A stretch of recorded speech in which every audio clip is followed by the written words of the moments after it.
Olá, sejam todos muito bem-vindos. Eu sou o professor Guilherme Alves de Melo Franco, especialista em Direitos Material e Processual do Trabalho e Previdenciário pela Universidade Estácio de Sá, do Rio de Janeiro, formado em Direito pela Faculdade de Direito da Universidade Federal de Juiz de Fora, Minas Gerais. Estou a desenvolver no meu canal do YouTube, Guilherme Alves de Melo Franco, Estudar Direito, um curso gratuito sobre os direitos material e processual do trabalho, que tem por objetivo o estudo da consolidação das leis do trabalho, artigo por artigo, e como livro base, os meus comentários à reforma trabalhista, Lei 13.467, de 13 de julho de 2017, lançados pela editora Juruá de Curitiba, no Paraná, no ano de 2021. Esta é a nossa aula de número 111 deste nosso curso gratuito sobre os direitos material e processual do trabalho. E nela estaremos a desenvolver nossos entendimentos a respeito dos artigos 317, 318 e 320 da Consolidação das Leis do Trabalho, que versam sobre a atividade profissional do magistério. Antes, porém, de adentrarmos ao estudo propriamente dito desses artigos assim enumerados, devemos lembrar a vocês que o artigo 316 da Consolidação das Leis do Trabalho encontra-se revogado e, portanto, não será objeto de estudo neste nosso curso gratuito sobre os direitos material e processual do trabalho, porque já não faz mais parte do ambiente jusoperário brasileiro. Vencida esta informação, passemos, pois, ao estudo do artigo 317 da Consolidação das Leis do Trabalho, que é um dos objetivos desta nossa aula de número 111 deste nosso curso gratuito sobre os direitos material e processual do trabalho. Diz o artigo 317 da Consolidação das Leis do Trabalho que para o exercício do magistério em estabelecimentos particulares somente é exigida habilitação legal e registro no MEC. Cabe aqui uma distinção bastante importante, que o artigo 317 da Consolidação das Leis do Trabalho, ele respeita ao magistério em estabelecimentos particulares, sendo, pois, alijados do contexto os estabelecimentos de origem pública, já que nestes casos, para o exercício do magistério, é necessária a aprovação anterior em concurso de provas e títulos. E os exercentes do magistério nesse tipo de estabelecimento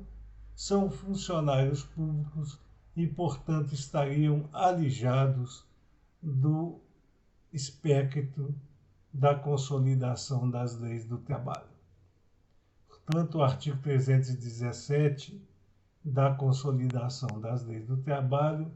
versa sobre o exercício do magistério em estabelecimentos particulares. Neste caso, para esse exercício, são exigidas apenas duas modalidades de situação. A primeira é a habilitação legal para o exercício da profissão. E a segunda é o registro do profissional no Ministério da Educação e Cultura. Diz o artigo 318 da Consolidação das Leis do Trabalho que o professor poderá lecionar em um mesmo estabelecimento por mais de um turno, desde que não ultrapassada a jornada semanal estabelecida por lei, assegurado e não computado como de trabalho o hiato interjornada para descanso e alimentação. Portanto, o professor poderá exercer sua prestação pessoal de serviços a um mesmo estabelecimento por mais de um turno, ou seja, ele poderá dar aulas no período da manhã, da tarde e da noite, desde que a sua jornada semanal não extrapole as 44 horas semanais previstas constitucionalmente como máximo da jornada para os empregados em geral. Aqui também vale a orientação de que esta situação versa apenas sobre o exercício profissional do professor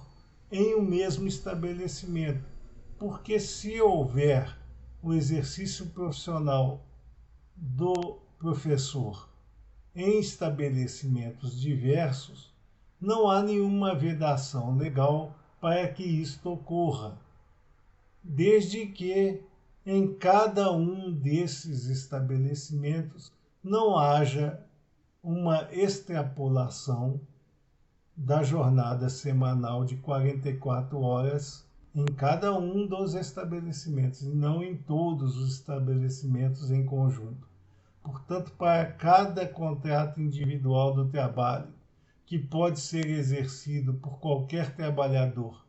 a diversos empregadores diferentes, desde que haja compatibilidade de horários, o professor poderá lecionar para qualquer um deles dentro de uma jornada de 44 horas semanais para cada um dos estabelecimentos. No caso aqui do artigo 318,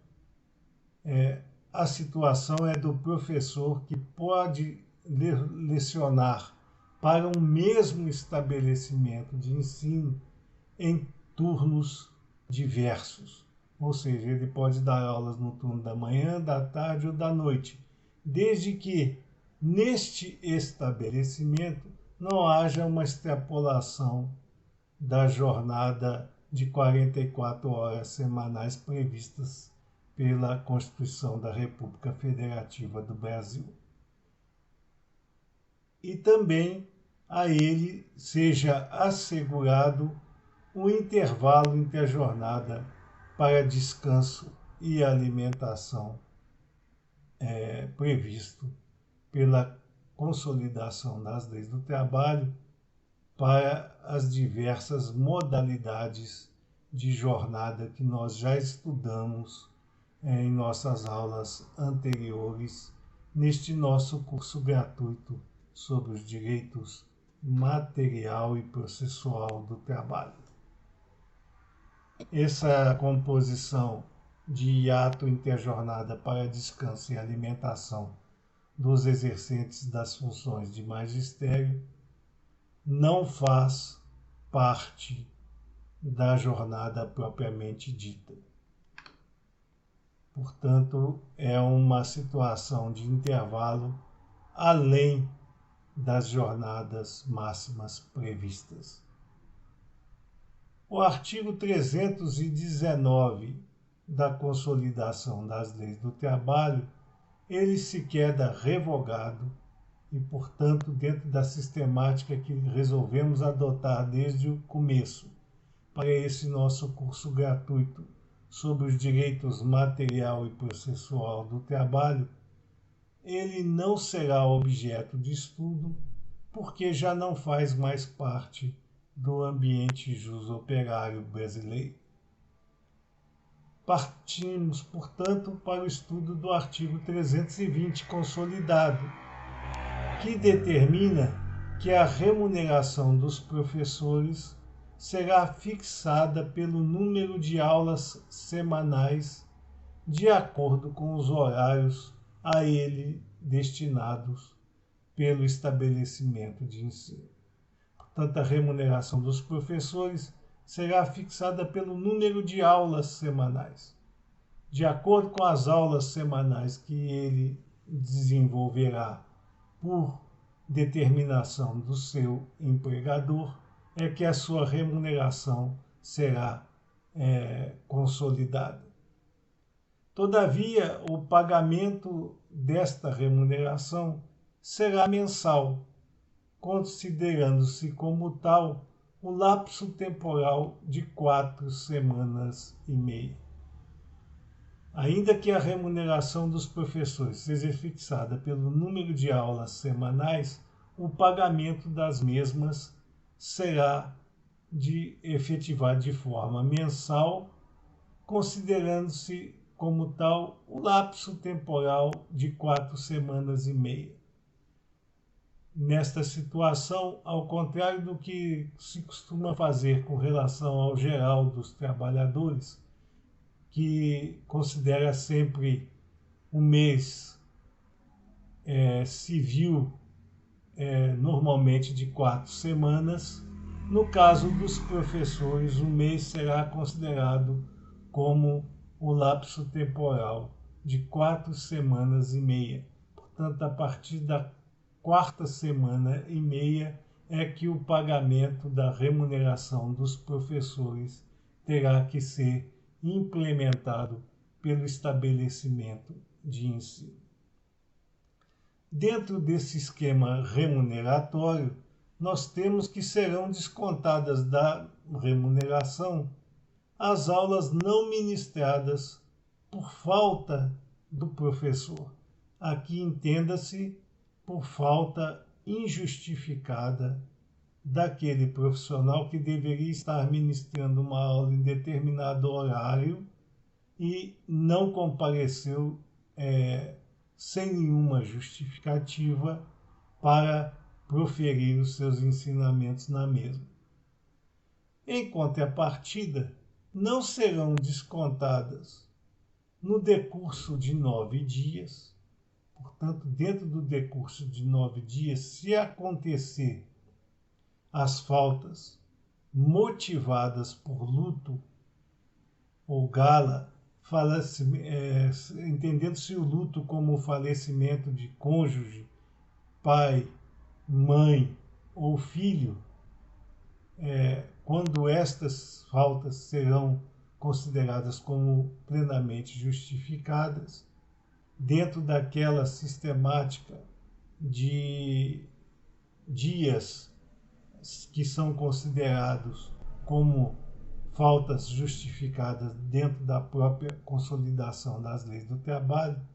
não serão descontadas no decurso de 9 dias estas faltas. Portanto, a questão do luto, no caso de falecimento de cônjuge, pai, mãe ou filho, o professor que não exercer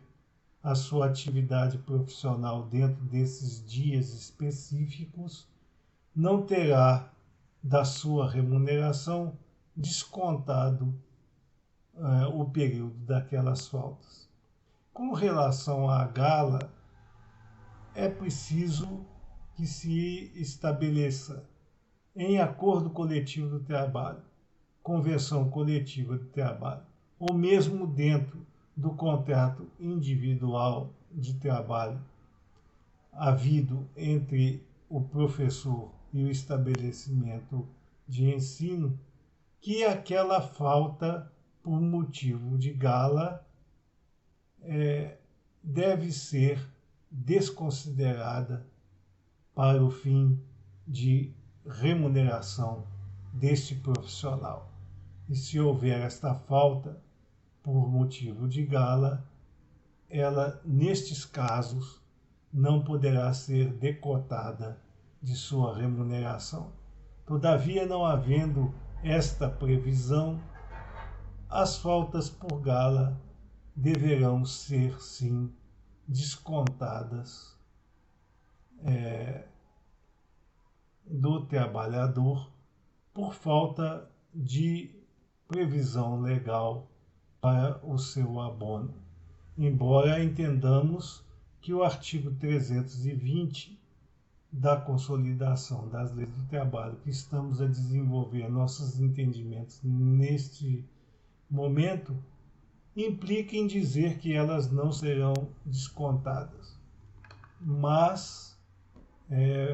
como estamos a sugerir, desde que haja alguma previsão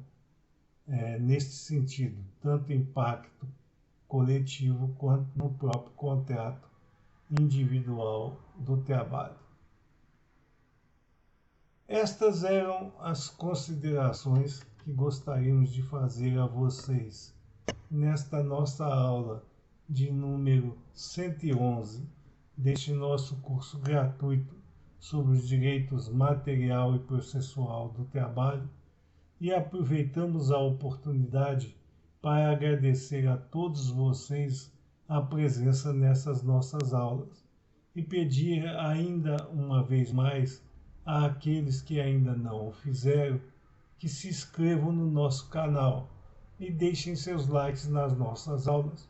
porque é através destas duas atividades simples que vocês estarão a nos auxiliar no sentido de manter ativo este nosso curso gratuito sobre os direitos material e processual do trabalho